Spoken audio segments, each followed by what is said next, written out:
एक बड़े से गांव में दो भाई रहते थे। बड़े भाई का नाम था धर्मपाल और छोटे भाई का नाम था श्याम।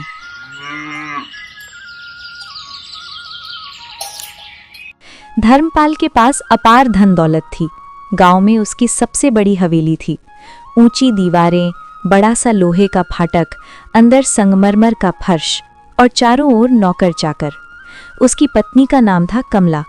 कमला महंगी रेशमी साड़ियां पहनती, सोने के गहनों से सजी रहती। दोनों की जिंदगी ऐशो आराम से भरी थी। हर सुबह धर्मपाल बालकनी में खड़ा होकर चाय पीते हुए नौकरों को हुक्म देता, रामो सुनो ध्यान से, गोदाम से आज ही 100 बोरी गेहूं शहर भेज देना। गाड़ी समय पर निकलनी चाहिए, जरा भी देर नहीं होनी चाहिए। सौदा बड़ा है, किसी तरह की लापरवाही बर्दाश्त नहीं होगी। जी मालिक, अभी इंतजाम करता हूँ। बोरी तौलकर गाड़ी में चढ़वा देता हूँ। समय पर शहर के लिए रवाना हो जाएगी। उनके घर में हर सुख सुविधा थी। बड़े बड़े कमरे, महंगे फर्नीचर, चांदी के बर्तन। लेकिन इस चमक के बीच एक ठंडापन भी था, रिश्तों में दूरी और मन में अहंकार। आज जरा आराम से बैठकर पूरा हिसाब किताब ध्यान से देख लीजिएगा। पिछले महीने का मुनाफा किसी भी हालत में कम नहीं होना चाहिए। अगर कहीं कोई कमी या गड़बड़ी रह गई हो तो अभी संभाल लीजिए, बाद में पछताना न पड़े। तुम बेफिक्र रहो।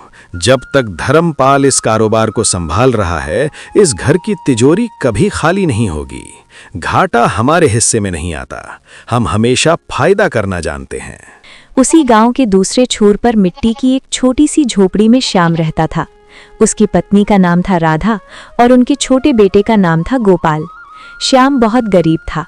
उसके पास छोटा सा खेत था जिसमें फसल ना के बराबर होती थी, इसीलिए वो रोज सुबह काम की तलाश में निकलता। कभी खेत में मजदूरी, कभी ईंट भट्टे पर काम, कभी किसी के घर सामान ढोने का काम। उसकी कमीज कई जगह से फटी हुई थी, पैरों में घिसी हुई चप्पल, लेकिन चेहरे पर मेहनत की सच्चाई थी। सुनो गोपाल के पिताजी, घर में आटा बस थोड़ा सा ही बचा है। अगर आज भी काम नहीं मिला तो बच्चों को क्या खिलाएंगे? यही सोच सोचकर मेरा मन घबरा रहा है। सुबह से दिल में एक अजीब सी बेचैनी है। आज कहीं ना कहीं काम मिल जाए तो बहुत अच्छा रहेगा, वरना सच में बड़ी परेशानी हो जाएगी। तुम इतनी चिंता मत करो राधा। ईश्वर ने चाहा तो आज मैं खाली हाथ बिल्कुल नहीं लौटूंगा। मैं जी जान लगाकर मेहनत करूंगा और काम ढूंढकर ही वापस आऊंगा। ऊपर वाला सब देख रहा है और मेहनत करने वाला कभी भूखा नहीं सोता। बस तुम हिम्मत बनाए रखो, सब ठीक हो जाएगा। एक दिन ऐसा आया जब श्याम को काम नहीं मिला। वो शाम को थका हारा खाली हाथ लौटा। झोपड़ी के अंदर चूल्हा ठंडा पड़ा था। गोपाल धीमी आवाज में बोला, माँ, बहुत भूख लगी है। सुबह से कुछ ठीक से खाया भी नहीं। पेट में जैसे चूहे दौड़ रहे हैं। आप जल्दी से कुछ खाने को दे दो ना। बस थोड़ी देर और रुक जाओ बेटा, मैं अभी कुछ बना देती हूँ। तुम चिंता मत करो, माँ तुम्हें भूखा नहीं सोने देगी। श्याम ने घर में देखा, बस मुट्ठी भर चावल बचे थे। उसने गहरी सांस लेकर कहा, आज तुम खिचड़ी ही बना लो। जो भी घर में बचा है उसी से काम चला लेते हैं। लेकिन कल मैं बाजार जरूर जाऊंगा। वहां जाकर कुछ बड़ा काम ढूंढूंगा ताकि घर की हालत सुधर सके। ऐसे कब तक छोटी मोटी मजदूरी से गुजारा करते रहेंगे। अब वक्त आ गया है कि कुछ बदलने की कोशिश करूं। उस रात तीनों ने थोड़ी सी खिचड़ी बांटी। पेट भरा या नहीं ये मायने नहीं रखता था, मायने रखता था एक दूसरे के लिए उनका प्यार। गांव में लोग कहते, देखो धर्मपाल की किस्मत और देखो श्याम की हालत। एक ही माँ के बेटे पर जमीन आसमान का फर्क। लेकिन वक्त हमेशा एक जैसा नहीं रहता। कभी दौलत की परीक्षा होती है तो कभी धैर्य की, और असली कहानी अभी शुरू हुई थी। 1 साल बीत गए। समय ने बहुत कुछ बदल दिया था, लेकिन एक बात वही रही। धर्मपाल की दौलत बढ़ती ही जा रही थी और श्याम का संघर्ष खत्म होने का नाम नहीं ले रहा था। एक दिन पूरे गांव में खबर फैल गई कि धर्मपाल के घर खुशखबरी आई है। बरसों की प्रतीक्षा के बाद उनके घर एक बेटे ने जन्म लिया था। हवेली को फूलों से सजाया गया, दरवाजे पर रंगोली बनी, आंगन में बड़े बड़े पंडाल लगाए गए। ढोल की आवाज दूर तक सुनाई दे रही थी। कमला खुशी से भरी हुई थी। वो अपने बेटे को गोद में लेकर बार बार कहती, देखिए जी, हमारा वारिस आ गया है। अब हमारा नाम और भी ऊंचा होगा, लोग और इज्जत से हमारा जिक्र करेंगे। हमें अब हर काम सोच समझकर करना होगा ताकि उसके भविष्य पर कोई आंच ना आए। हाँ कमला, अब इस घर की शान और बढ़ेगी। पूरे गांव को दावत दूंगा। ऐसा भोज होगा कि लोग सालों तक याद रखेंगे। और सच में पूरे गांव को न्योता भेजा गया। न्योते वाले दिन सुबह से ही मेहमान आने लगे। कोई नए कपड़े पहनकर आया, कोई बच्चों को साथ लाया। हवेली के बाहर गहमा गहमी थी। रसोई में बड़े बड़े कढ़ाहों में पकवान बन रहे थे। पूरियां तल रही थीं, मिठाइयां सज रही थीं। भीड़ बढ़ती जा रही थी, लेकिन उसी भीड़ में एक चेहरा गायब था। श्याम। श्याम को खबर ही नहीं। उधर श्याम उस दिन भी मजदूरी कर रहा था। उसे दावत की कोई खबर नहीं थी। दोपहर के समय जब वो खेत से लौट रहा था, गांव के कुछ आदमी उसे रास्ते में मिल गए। एक ने मुस्कुराते हुए पूछा, अरे श्याम, तू यहाँ क्या कर रहा है? सुबह से तुझे यहीं देख रहा हूँ। क्या बात है, कहीं जाने की तैयारी नहीं की क्या? क्यों, क्या हुआ? ऐसी क्या बात हो गई कि तुम सब मुझे इस तरह देख रहे हो? अरे आज तेरे बड़े भाई धर्मपाल के घर दावत है। बेटे के जन्म की खुशी में पूरा गांव बुलाया गया है और तू अभी तक गया नहीं। दावत? आज? मुझे तो किसी ने बताया ही नहीं। अगर सच में दावत है तो मुझे खबर क्यों नहीं दी गई? अरे पूरा गांव जा रहा है, हर घर में खबर पहुंच चुकी है। तू तो उसका सगा भाई है, फिर भी अभी तक घर से निकला भी नहीं। कहीं सच में तुझे बुलावा नहीं भेजा गया?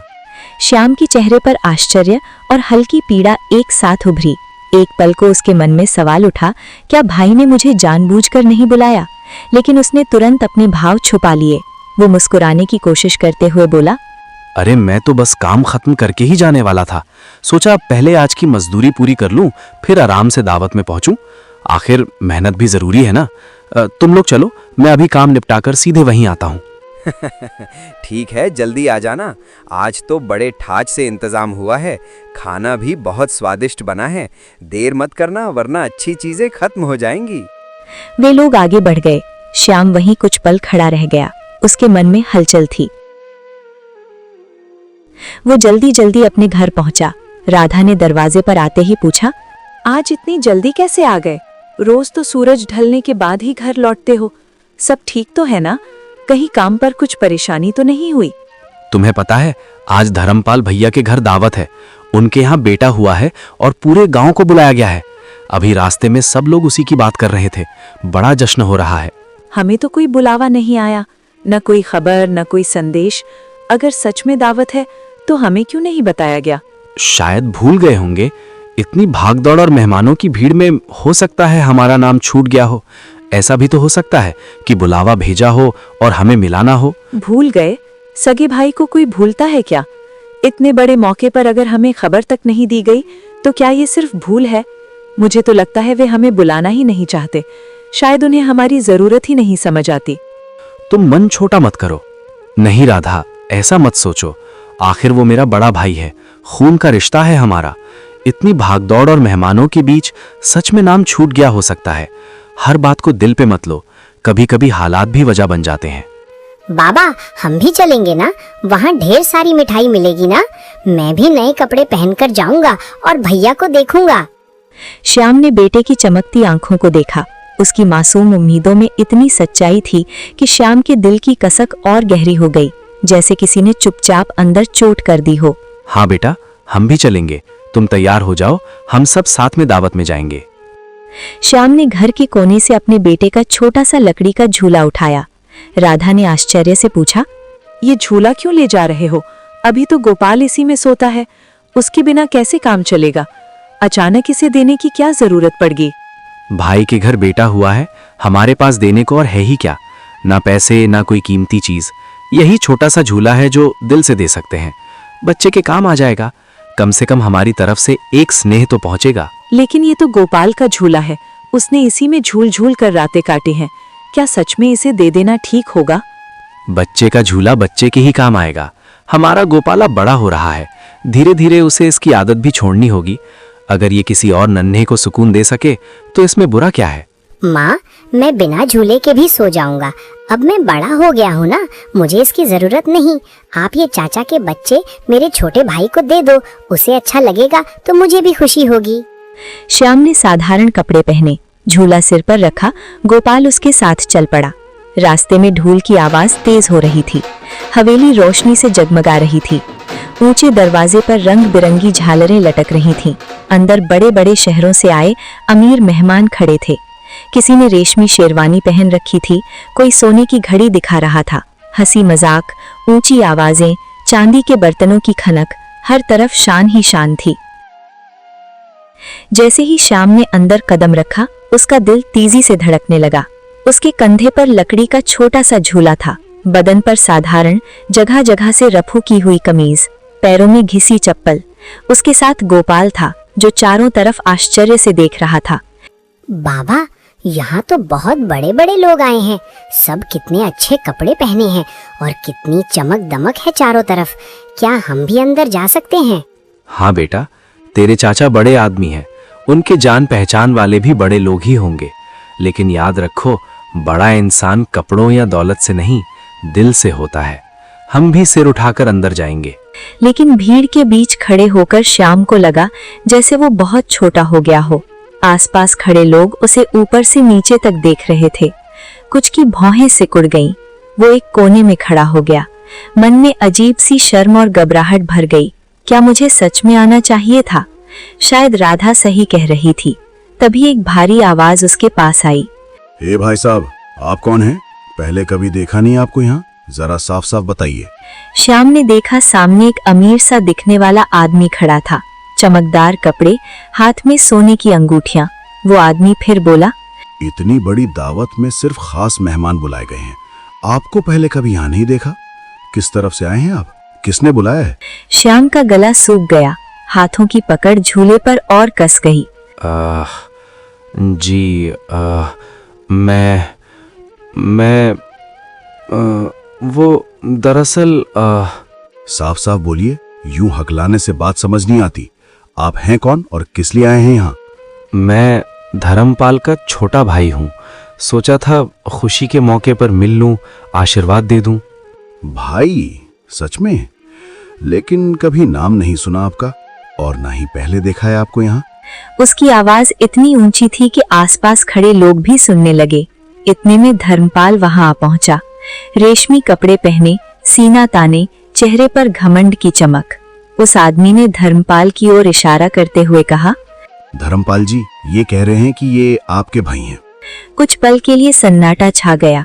श्याम ने उम्मीद से अपने बड़े भाई की तरफ देखा। उसकी आंखों में एक मासूम विश्वास था। अब भाई मुस्कुराकर गले लगा लेगा, कहेगा, हाँ, ये मेरा छोटा भाई है। लेकिन धर्मपाल के चेहरे पर एक अलग ही भाव था। उसने श्याम को ऊपर से नीचे तक देखा।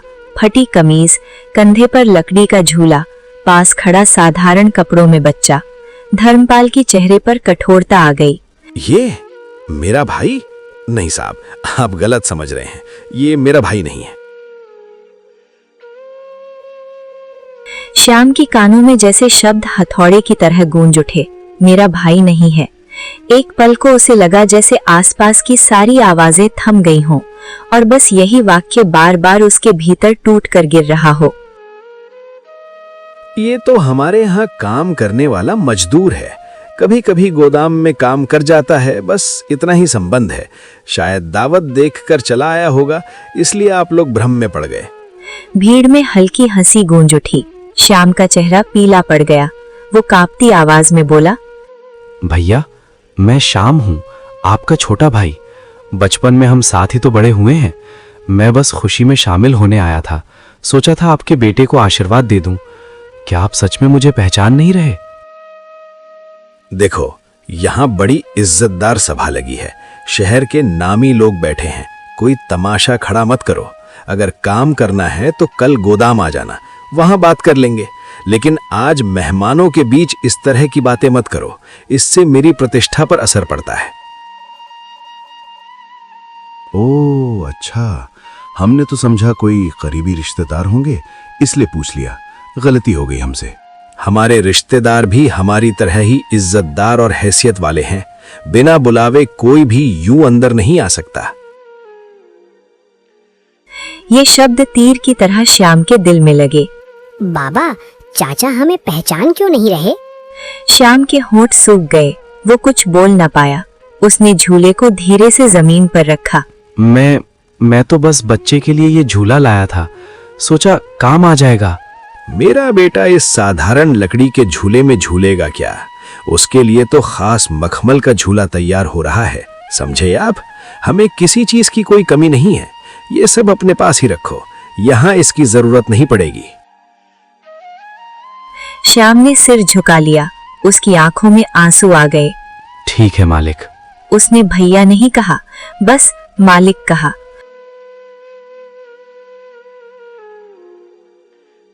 बाबा, हम खाना नहीं खाएंगे?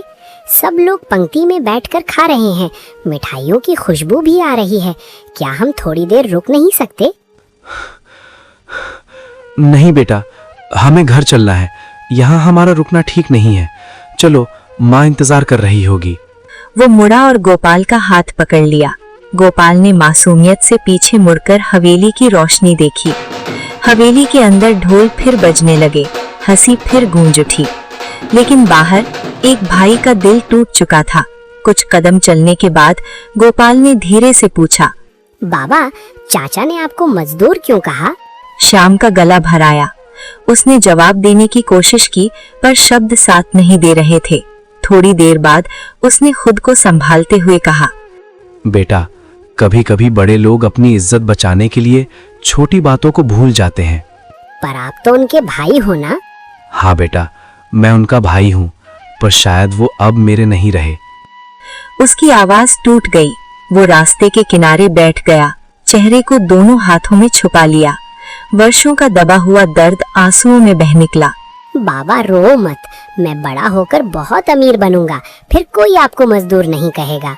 नहीं बेटा, अमीर बनना जरूरी नहीं, अच्छा इंसान बनना जरूरी है। चलो घर चलें, तुम्हारी माँ इंतजार कर रही होगी। राधा दरवाजे पर खड़ी थी। जैसे ही उसने श्याम का चेहरा देखा, सब समझ गई। उसने पूछा, क्या हुआ? श्याम अंदर आकर झूला कोने में रख दिया, बैठ गया। कुछ पल चुप रहा, फिर टूटी हुई आवाज में बोला, आज धर्मपाल भैया ने सबके सामने कहा कि मैं उसका भाई नहीं, उसका मजदूर हूँ। मैंने कहा था ना, वो हमें बुलाना नहीं चाहते। मैंने सोचा था शायद भूल गए होंगे, पर वो तो हमें पहचानने से ही इनकार कर गए। आज मुझे लगा जैसे मैं सच में बहुत छोटा हूँ। गरीबी कोई शर्म की बात नहीं है, पर रिश्तों से मुंह मोड़ लेना, ये सबसे बड़ी गरीबी है। नहीं, छोटा वो है जिसे अपने खून के रिश्ते से शर्म आती है, आप नहीं।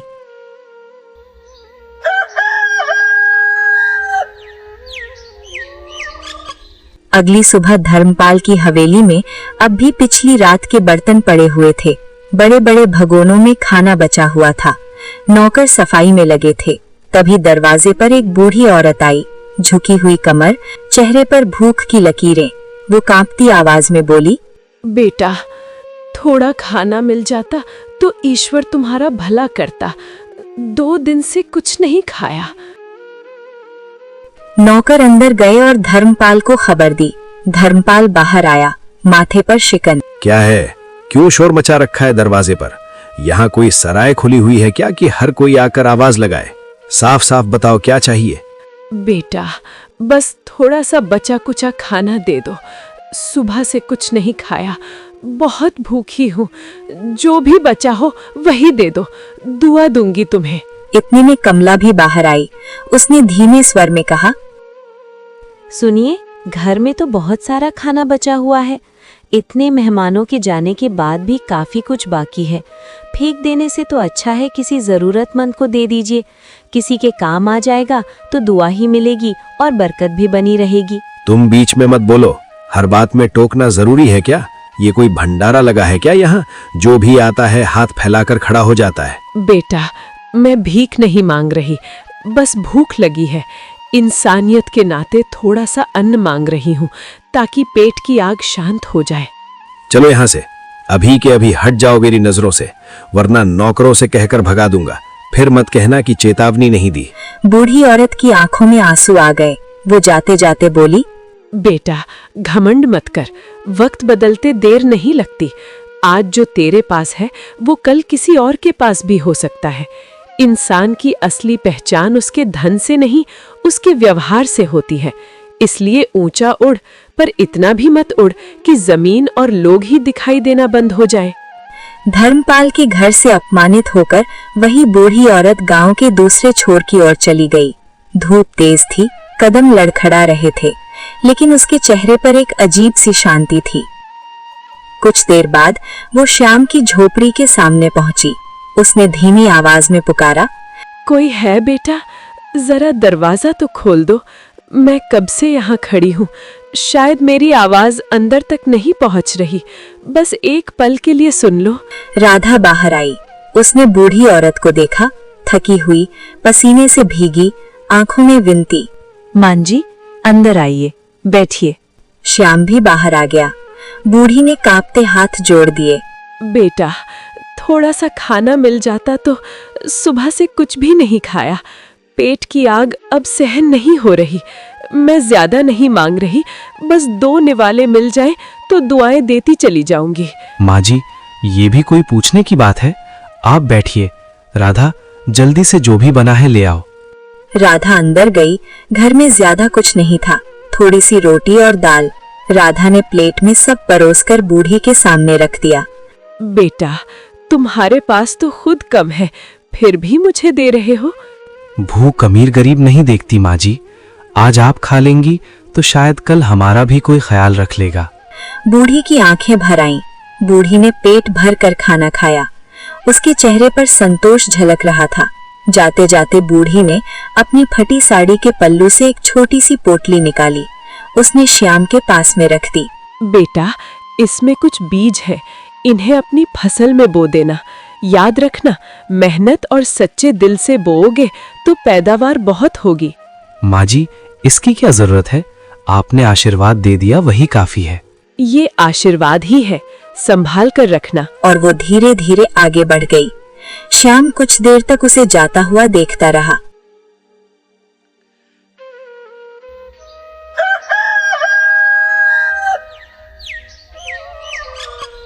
अगले दिन श्याम ने अपनी छोटी सी जमीन पर फिर से काम शुरू किया।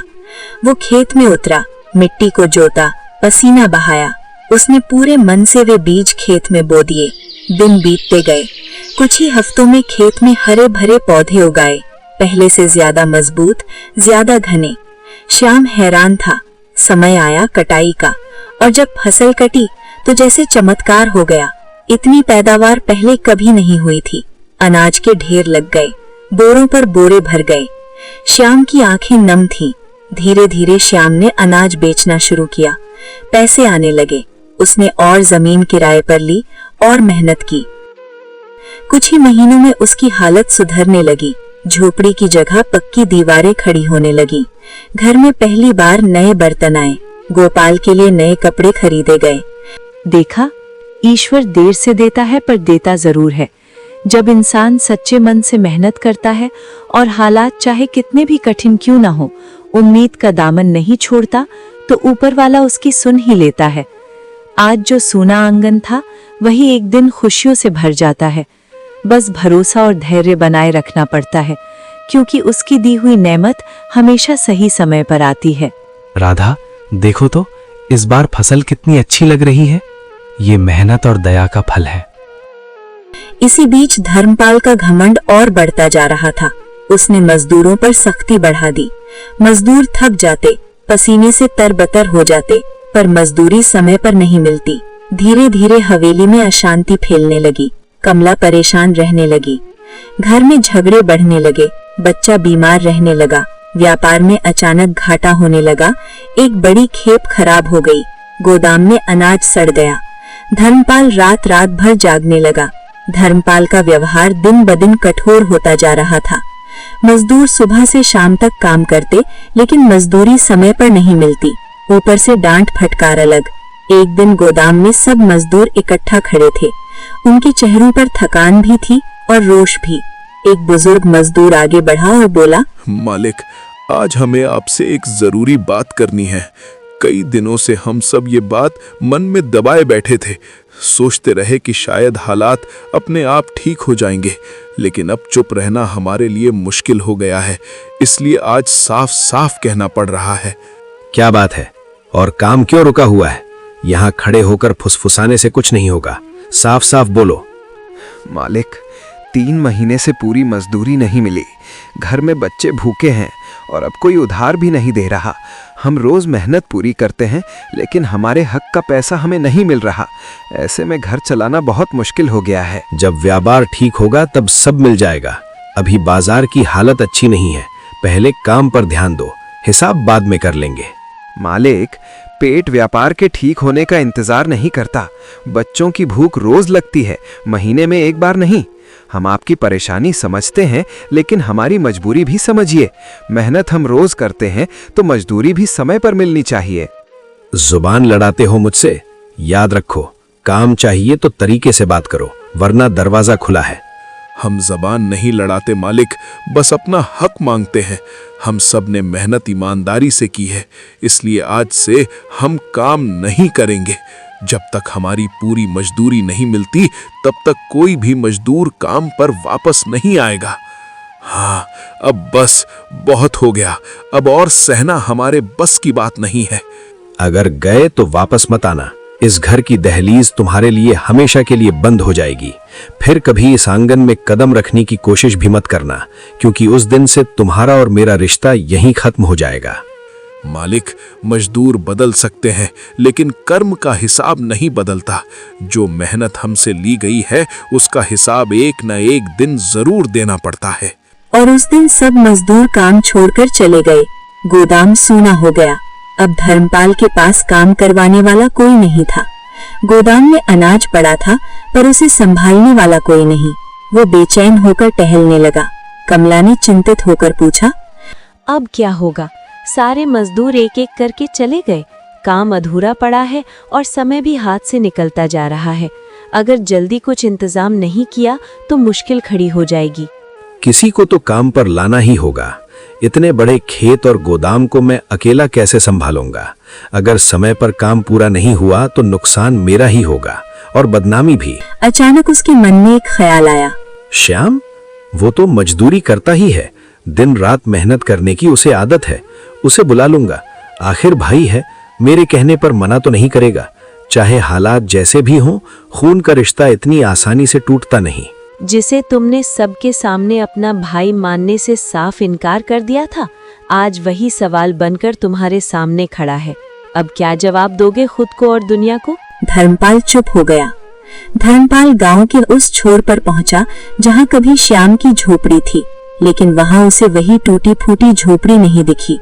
वो इधर उधर देखने लगा। अरे, यहाँ तो उसकी झोपड़ी थी, यहीं इस पेड़ के पास। ये जगह इतनी सूनी कैसे हो गई? उसकी झोपड़ी कहाँ चली गई? और श्याम आखिर गया कहाँ? वो आसपास के घरों में झांकने लगा। उसे यकीन ही नहीं हो रहा था। तभी पास से एक बुजुर्ग आदमी गुजरा। बाबा, यहाँ श्याम रहता था ना? उसकी छोटी सी झोपड़ी यहीं तो थी। मैं कई बार यहाँ आया हूँ। झोपड़ी? अब वो झोपड़ी में नहीं रहता बेटा। फिर ये सब अचानक कैसे बदल गया? उसकी झोपड़ी कहाँ चली गई? क्या मतलब? आप साफ साफ क्यों नहीं बताते? मेरी समझ में कुछ नहीं आ रहा। बुजुर्ग ने सामने इशारा किया। कुछ दूरी पर एक नई, बड़ी और सुंदर हवेली खड़ी थी। पक्की दीवारें, बड़ा दरवाजा, साफ सुथरा आंगन। वो जो हवेली दिख रही है ना, वही श्याम का घर है। धर्मपाल के पैरों तले जैसे जमीन खिसक गई। वो उस हवेली को टकटकी लगाकर देखने लगा। अभी कुछ समय पहले तक यहाँ कच्ची दीवारें थीं और अब आप कह रहे हैं कि सब बदल गया? हाँ, मेहनत और ईमानदारी का फल है। उसकी फसल ऐसी हुई कि पूरे गांव में नाम हो गया। अब तो कई लोग उसके साथ काम करते हैं। सबको समय पर मजदूरी देता है। क्या ये श्याम का घर है? लेकिन ये तो पक्का मकान है, बड़ा सा आंगन, मजबूत दरवाजा। क्या सच में ये सब उसी का है? ये कैसे हो सकता है? वो तो मजदूरी करता था, दिन रात मेहनत करता था। इतनी जल्दी इतनी तरक्की, आखिर हुआ क्या? धर्मपाल भारी कदमों से उस हवेली की ओर बढ़ा जिसे अभी अभी उसने जाना था कि वह श्याम की है। कुछ ही क्षण बाद श्याम आंगन में आया। जैसे ही उसकी नजर धर्मपाल पर पड़ी, उसके चेहरे पर आश्चर्य और फिर सच्ची खुशी झलक उठी। भैया आप अंदर आइए, इतने दिनों बाद आए हैं। उसकी आवाज में कोई कटुता नहीं थी। धर्मपाल कुछ पल चुप रहा। उसने चारों ओर देखा, साफ सुथरा आंगन, अनाज से भरे बोरे, खुशहाल माहौल। श्याम, ये सब कैसे हुआ? मैं समझ नहीं पा रहा कि तुम्हारी जिंदगी में इतना बड़ा बदलाव अचानक कैसे आ गया। आइए बैठिए, सब बताता हूँ। दोनों आमने सामने बैठे। श्याम ने विस्तार से बताया कैसे बूढ़ी माँ उसके घर आईं, कैसे उसने उन्हें खाना खिलाया, कैसे उन्होंने बीज दिए और कैसे उसकी फसल चमत्कार की तरह लहलहा उठी। भैया, शायद वो कोई साधारण स्त्री नहीं थी, उनकी दुआ लग गई। मेहनत तो मैंने पहले भी की थी, पर इस बार जैसे ऊपर वाले ने साथ दे दिया। धर्मपाल की आंखों में अचानक चमक आई। वह बोला, वो बूढ़ी पहले मेरे घर आई थी, उसी ने सबसे पहले मेरे दरवाजे पर दस्तक दी थी। मैंने ही उसे देखा था, मैंने ही उसकी आवाज सुनी थी। आपके घर? हाँ, उसने मुझसे भी खाना मांगा था। अगर मैंने उस दिन उसे खाना दे दिया होता तो ये बीज मुझे मिलते। इसका मतलब साफ है, ये सब जो आज तुम्हारे पास है असल में मेरा होना चाहिए था। किस्मत ने बस एक मौका दिया था और वो मेरे दरवाजे पर आया था। भैया, दुआ और बद्दुआ जगह देखकर नहीं मिलती, दिल देखकर मिलती है। पर वो पहले मेरे पास आई थी। अगर मैं चाहता तो वो बीज मुझे देती। इसका मतलब वो सब मेरा है। अभी चलो और सब कुछ उससे लेकर मुझे दो। मुझे ज्ञान मत दो, घुमा फिरा कर बातें करने की जरूरत नहीं है। सीधा सीधा कहो कि वो संपत्ति मेरी है। भैया, संपत्ति बीज से नहीं उगती, नीयत से उगती है। मैं सिर्फ इतना कह रहा हूं कि जो दुआ मैंने कमाई वो किसी से छीनी नहीं जा सकती। धर्मपाल खड़ा हो गया। कुछ पल दोनों भाइयों के बीच सन्नाटा रहा। अगर ऐसा है तो मैं अपना हक लेकर रहूंगा, चाहे जैसे भी हो। जो कुछ भी है उस पर मेरा अधिकार है और मैं उसे लेकर ही मानूंगा। अगर आपको लगता है कि यही सही है तो ढूंढ लीजिए। धर्मपाल के मन में लालच फिर जाग उठा। धर्मपाल बिना कुछ कहे मुड़ गया। धर्मपाल गांव-गांव भटकने लगा। हर दरवाजे पर पूछता। वह खेतों में गया, मंदिर के पास गया, नदी किनारे गया। दिन बीत गया, बूढ़ी का कोई पता नहीं। एक शाम वह थक कर उसी रास्ते पर बैठ गया जहां कभी शाम रोया था, लेकिन चारों ओर सन्नाटा था। कई दिनों की तलाश के बाद एक शाम धर्मपाल ने नदी किनारे एक पीपल के पेड़ के नीचे वही बूढ़ी औरत बैठी देखी। वह लाठी के सहारे शांत बैठी थी। धर्मपाल तेज कदमों से उसके पास पहुंचा। अच्छा, तो तुम यहाँ छुपी बैठी हो। मैं तुम्हें कब से ढूंढ रहा था। सोचा था कहीं दूर चली गई होगी, लेकिन तुम तो यहीं आराम से बैठी हो, जैसे तुम्हें किसी बात की चिंता ही नहीं। अब साफ साफ बताओ, यहाँ क्या कर रही हो? क्या बात है बेटा? जो दौलत आज शाम के पास है वो असल में मेरी होनी चाहिए थी। तुम सबसे पहले मेरे घर आई थीं। अगर उस समय मैं चाहता तो तुम वही बीज मुझे देती और आज वो सारी दौलत मेरे पास होती। इसका मतलब साफ है कि जो कुछ भी उसके पास है उस पर असली हक मेरा है। इसलिए अभी मेरे साथ चलो और उससे सब कुछ लेकर मुझे दे दो। बेटा, वो बीज हाथ से नहीं, दिल से उगते हैं। शाम को मैंने सिर्फ बीज नहीं दिए थे, मैंने उसे दुआ दी थी, और दुआ उसे मिलती है जिसने खुद भूखा रहकर भी किसी और को रोटी खिलाई हो। बरकत चीजों से नहीं, नीयत से आती है। मुझे ये ज्ञान की बातें मत सुनाओ। मैं कोई बच्चा नहीं हूँ जो तुम्हारी घुमा फिरा कर कही हुई बातों में आ जाऊं। मुझे सीधे जवाब चाहिए। साफ साफ कहो कि वो सारी संपत्ति मेरी है और उसे मुझे ही मिलना चाहिए, क्योंकि असली हकदार मैं हूँ। अगर बात ऐसी ही है तो सुन लो, मैं अपना हक लेकर ही रहूंगा, चाहे मुझे कुछ भी करना पड़े, चाहे किसी से भी भिड़ना पड़े। जो कुछ भी उस दौलत में है उस पर मेरा अधिकार है, और जब तक वो सब मुझे नहीं मिल जाता तब तक मैं चैन से नहीं बैठूंगा। बूढ़ी अब थक चुकी थी। जब इंसान समझाने से नहीं समझता तो उसे अनुभव सिखाता है। तूने भूखों को ठुकराया, मजदूरों का हक मारा, रिश्तों को अपमानित किया। अब तू वही जीवन जिएगा जिसे तूने तुच्छ समझा। आज से तेरी सारी दौलत खत्म, तू फिर से गरीब होगा ताकि तुझे दूसरों का दर्द समझ आए। अचानक तेज हवा चली। धर्मपाल घबराकर पीछे मुड़ा। दूर उसकी हवेली की दिशा में धूल का गुबार उठा। वह भागता हुआ अपने घर पहुंचा। जहां कभी संगमरमर की हवेली थी, वहां अब एक छोटी सी जर्जर झोपड़ी खड़ी थी। गोदाम खाली थे, नौकर गायब, धन दौलत सब गायब। धर्मपाल जमीन पर बैठ गया। उसकी आंखों से आंसू बह निकले। ये क्या हो गया? सब कुछ मेरी आंखों के सामने बिखर गया। जिस दौलत और घमंड पर मुझे इतना अभिमान था, वही आज मेरा साथ छोड़ गया। मैंने आखिर क्या कर डाला? शाम को पता चला। गांव में खबर आग की तरह फैल गई। शाम ने जब सुना तो उसका दिल कांप उठा। शाम तुरंत निकल पड़ा। वह उसी पीपल के पेड़ के नीचे पहुंचा। बूढ़ी अब भी वहीं बैठी थी। शाम उसके पैरों में गिर पड़ा। माँ जी, आपने ये क्या कर दिया? मेरे भैया से गलती हुई है, मैं मानता हूँ। उन्होंने मुझे ठुकराया, अपमान भी किया, लेकिन वो मेरे बड़े भाई हैं। उनका सब कुछ यूं खत्म हो जाना मैं कैसे देखूं? उनका घर, उनका व्यापार, उनकी इज्जत सब चला गया। ये उनके कर्मों का फल है बेटा। जो बोया जाता है वही एक दिन लौट कर आता है। घमंड और अन्याय का अंत हमेशा ऐसा ही होता है। अगर सजा देनी है तो मुझे दे दीजिए। उनकी जगह मैं सब सह लूंगा। मैं छोटा हूँ, मुझ पर जो बीतेगी सह लूंगा, पर उन्हें यूं टूटते हुए मत देखिए। उनका अभिमान टूटा है, अब दिल भी टूट जाएगा। तू अब भी उनके लिए रो रहा है, जबकि उन्होंने तुझे सबके सामने अपना भाई मानने से इनकार कर दिया था, तेरे आत्मसम्मान को ठेस पहुंचाई थी। भाई कभी पराया नहीं होता माँ जी। गलती इंसान से होती है, रिश्ते नहीं टूटते। आज वो भटक गए हैं, पर खून का रिश्ता मिटाया नहीं जा सकता। अगर मैं भी उन्हें छोड़ दूं तो फिर फर्क क्या रह जाएगा मेरे और उनके बीच? कुछ देर तक चारों तरफ गहरा सन्नाटा छाया रहा, जैसे हवा भी ठहर गई हो। फिर बूढ़ी ने धीरे धीरे शाम की ओर देखा और कहा, तेरी करुणा ही तेरी असली दौलत है बेटा। धन संपत्ति तो आती जाती रहती है, पर ऐसा दिल बहुत कम लोगों को मिलता है। ठीक है, श्राप पूरी तरह नहीं हटेगा, ताकि उन्हें अपने कर्म याद रहें, पर उन्हें फिर से मेहनत करने का एक मौका मिलेगा। अगर वे सच में बदल गए तो धीरे धीरे सब कुछ लौट आएगा। धन्यवाद माँ जी, आपने मेरे भैया को एक और अवसर दिया।